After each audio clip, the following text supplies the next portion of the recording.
Drama serial इश्क मुर्शिद में अब आप लोग देखेंगे कि अब शामिर शिब्रा के दिल में जगह तो बना चुका है। सुलेमान साहिब और उनकी बीवी तो पहले ही शामिर को बहुत पसंद करते थे, और अब शामिर जब शिब्रा को प्रपोज करने का सोचेगा और उसे प्रपोज कर देगा, तब उसके वालिद और उसे भी कोई परेशानी या दिक्कत नहीं होगी, क्योंकि वो तो पहले ही शामिर को बहुत पसंद करते थे। इसलिए इस रिश्ते में कोई भी रुकावट नहीं आएगी और आसानी से ये रिश्ता तय हो जाएगा।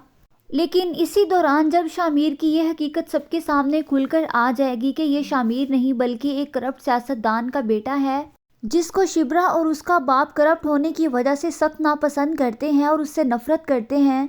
शामिर की यह हकीकत सबके सामने आ जाने के बाद कोई भी यकीन नहीं करेगा। शिब्रा तो उसे धोखेबाज और झूठा कहकर अपनी ज़िंदगी से निकाल देगी और कभी एक्सेप्ट नहीं कर पाएगी। दूसरी तरफ उसका बाप भी उससे सख्त नफरत करने लगेगा।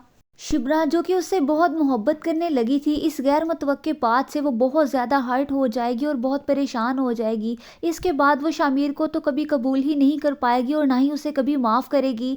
लेकिन इस मुश्किल वक्त में शामिर का साथ देने वाली सिर्फ और सिर्फ सुकैना होगी, क्योंकि वो सब जानती है कि वो किस हद तक शिब्रा से मोहब्बत करता है और ये सब नाटक उसने शिब्रा को पाने के लिए ही किया था। इसलिए वो सिर्फ और सिर्फ शामिर का ही साथ देगी और अपनी बहन को भी समझाएगी कि ये सिर्फ उसने तुम्हें पाने के लिए ही किया है। इस सब में उसका कोई कसूर भी नहीं है। वो तुमसे बेपनाह मोहब्बत करता है और तुम्हें पाने के लिए ही उसने ये सब कुछ किया है। उसका यही कसूर है कि वो दाऊद का बेटा है।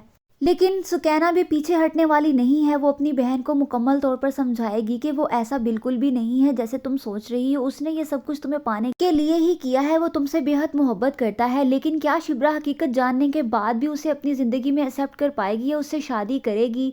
आपको क्या लगता है इस बारे में? अपनी कीमती राय का इजहार ज़रूर कीजिएगा।